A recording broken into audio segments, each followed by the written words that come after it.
y nos vamos ya, ahora sí, hacia los 2 euros por litro. ¿Por qué? Creo que nos podemos ir a 2,05, 2,10 fácilmente.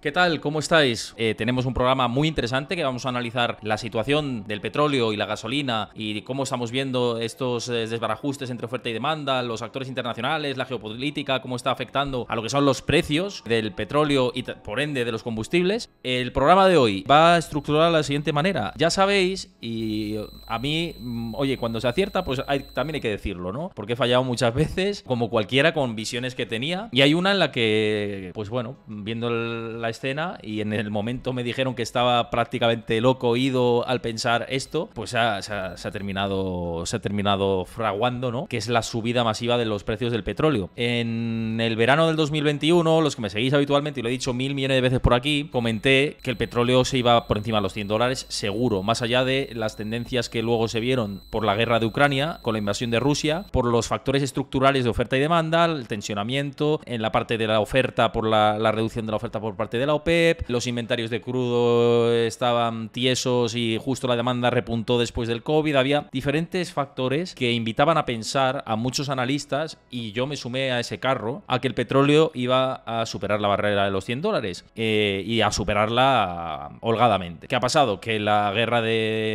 como digo, el conflicto que se ha desatado en Ucrania, siempre los conflictos bélicos desajustan oferta y demanda, y más aún todavía pues con todas las sanciones al crudo ruso que hemos visto en los últimos meses. Con todo esto, ¿qué ha pasado? Pues que se ha acelerado esa tendencia de fondo y que el petróleo se ha consolidado claramente por encima de los 100 y cotizando pues sobre los $120. Ahora mismo el Brent está más o menos en esa zona, en los $119, y con visos a quizá llegar a esos máximos históricos de los $130. Ahora iremos a perspectivas y a lo que dicen a los analistas, a mi visión particular y a cómo está todo, que está todo patas arriba. ¿Qué conllevaba un petróleo por encima de los $100 desde mi punto de vista, con la situación impositiva de nuestro país, la situación impositiva de la Unión Europea, y que generalmente ya sabéis que los barriles que se compran, o los barriles que se compran ahora, tienen el impacto en el precio de determinadas semanas después? La subida no es inmediata, con lo cual un barril comprado a $130 a futuro, por ejemplo, tendría un impacto muy alto en la gasolina que se distribuya después de esos meses en los que el barril se compre a los $130. ¿Qué sucede? Bueno, como hemos tenido el petróleo sobre los 115,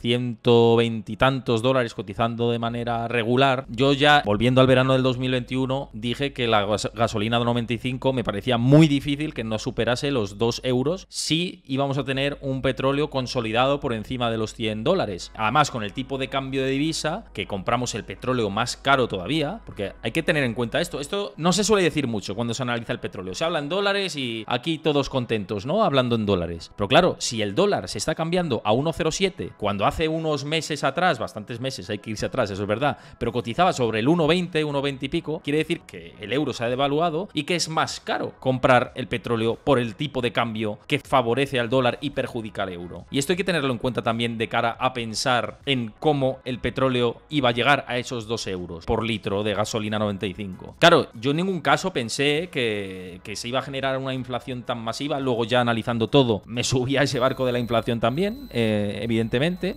Con el crudo tan en esos precios, pues quizá se pensaba que la subyacente pues iba a afectar, pero en ese momento hablo, en ese análisis previo del 2021. Pero claro, se pensaba que esa inflación subyacente quizá iba a trastocarse de manera coyuntural, pero que no iba a perpetuarse tanto en el tiempo como hemos visto hasta ahora. El tiempo ha terminado colocando las cosas en su sitio, como suele ser habitual en este tipo de cosas, y la subyacente está absolutamente desbocada, la inflación subyacente. O sea, suben los precios absolutamente de todo. La situación es bastante compleja, ¿no? Como os estoy comentando con respecto al petróleo. Con ese tipo de cambio, una vez que ya encima la Fed sube tipos de interés, empieza ciertamente algo de más tensionamiento monetario, no a ser super hawkish, ¿no? Super halcón, pero sí a subir el precio del dinero y a cambiar los ciclos monetarios expansivos por un poquito más de restricción, pues esto también afecta al petróleo, al tipo de cambio y a la macro general, ¿no? Al esquema geopolítico. Con todo esto, pues evidentemente hemos tenido un petróleo sube-baja en modo montaña rusa durante los últimos meses, desde el mes de febrero aproximadamente. La subida masiva empieza a mediados de febrero aproximadamente. Todo tiene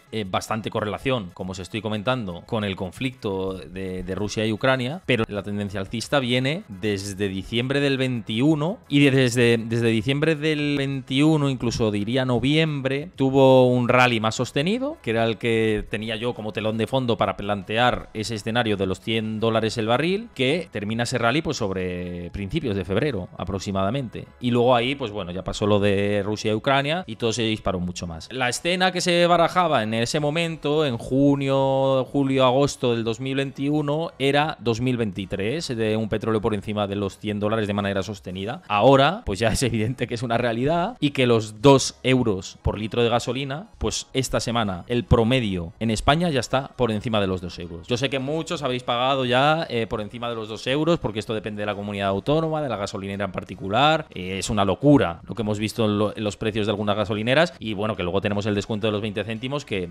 va a quedar en nada. Como esto siga así, el impacto es residual absolutamente, porque ya en 2 euros pagando la gasolina en 1,80 y a 2,20 o 2,15 si llega, que con esta tendencia, ahora voy a esto, pero ya os adelanto de que con esa tendencia podemos ir a un 2,10, podemos ir a un 2,05 seguramente, es muy plausible. Hablo de media nacional, hablo de media nacional, no de que alguna gasolinera puntual llegue al 2,10, porque en Estados Unidos están hablando de $5 el galón, que serían máximos históricos de nunca en la historia, y si en Estados Unidos llegan a esos niveles y los analistas van por esa sintonía de que se puede quebrar esos niveles de $5 el galón de gasolina, aquí a los 2,05 se llega fácilmente. Aquí lo que tenemos en pantalla es el precio de la gasolina 95 y el precio del diésel. Esta es la referencia de 1 euro. Hace unos años, bueno, claro, hace ya bastante tiempo de todo esto, cuando estaba a 0,80, 0,60 el diésel, y veíamos el 1,20 como algo caro en su momento, ¿no? Y luego vinieron desplomes, luego esa consolidación por encima del 1,40. Es que, claro, acordaos que el 1,40 era una locura. Yo me acuerdo que cuando echábamos a precios de 1,30 la gasolina, 1,40, por encima del 1,30, yo decía, joder, qué cara está la gasolina. Ahora estamos echándolo a unos precios que son una auténtica barbaridad. Y que luego, después de esta caída tan abrupta, es en la pandemia que vimos precios también sobre el 1 y tal de media. La verdad, que no en todas las gasolineras. Yo nunca lo he echado por debajo del 1, no me acuerdo ni cuándo. Es lo que está diciendo Chris, pero bueno, estos son promedios. Pero claro, después de pandemia y cuando surge todo esto que he comentado anteriormente, es cuando vemos el rally tan acelerado y nos vamos ya, ahora sí, hacia los 2 euros por litro. ¿Por qué creo que nos podemos ir a 2,05, 2,10 fácilmente? Bueno, pues porque el petróleo va a seguir esa tendencia al alza si el esquema global sigue como está. Hay una nota positiva que decir, ¿vale? A todo esto, pero que va a tardar en llegar, o tiene toda la pinta. Me he leído el último informe de la última reunión de la OPEP y os cuento que decepcionó, porque la OPEP ha aumentado la producción de petróleo para hacer caer los precios, pero no tanto como esperaba el mercado. Pero ya están ahí estos acuerdos que se van a poner en funcionamiento teóricamente en el mes de julio-agosto para que el petróleo venezolano empiece a suplir al ruso. Pero el petróleo venezolano, recordemos que es más caro que el petróleo ruso. Parece, bueno, que transportarlo hacia acá, hacia territorio europeo, evidentemente tarda más tiempo, es más costoso todo esto. Al final, si tú lo estás comprando y si ya prueba todo este proceso en julio hasta septiembre, no termina impactando en los precios. Bueno, yo creo que es una buena noticia el hecho de que petróleo como el venezolano o el iraní, si también entra en ese proceso, entre en el circuito internacional y empiece a suplir parte del petróleo ruso que no está en circulación porque lo tiene embargado la Unión Europea, aunque con matices. Esto hay que decirlo porque es muy importante, con matices, porque lo que está sucediendo, el otro día salió un informe de RBC Capital Markets, que ellos están muy metidos en los mercados de materias primas, y cuando yo escribo de temas de materias primas me fijo mucho en este tipo de informes. Y este informe de RBC Capital Markets, fijaos lo interesante que era, que se fijó en las compraventas que realizaban las diferentes regiones y potencias a nivel mundial, sobre todo países importadores de petróleo, y India estaba comprando masivamente el petróleo ruso muy barato. ¿Qué estaba haciendo India? Revender esos excedentes que no necesitaban de petróleo ruso a otras potencias, ¿no? Entre las que se encuentra la Unión Europea. Es decir, que estamos comprando petróleo ruso de manera indirecta y a un nivel más caro. O sea que es un tema que hay que tener en cuenta, ¿no? Que es bastante de difícil asimilación, ¿no? Porque decimos, estamos embargando el petróleo ruso, hay que hacerle la guerra a Putin porque si no le estamos financiando la guerra. Bueno, pues la estamos financiando por otro lado, porque le estamos comprando petróleo a través de India, que India se lo compra a Rusia a día de hoy. Vamos a ver, o embargamos o no embargamos, ¿no? Y lo dicho, que es un placer contar con vosotros como siempre, con vuestra participación por aquí por el chat. Os mando un abrazo a todos muy grande. Muchas gracias por vuestro feedback. Como os he dicho antes, os espero por mi canal de Discord para cualquier duda que tengáis, cualquier sugerencia. Un abrazo a todos. Cuidaos mucho.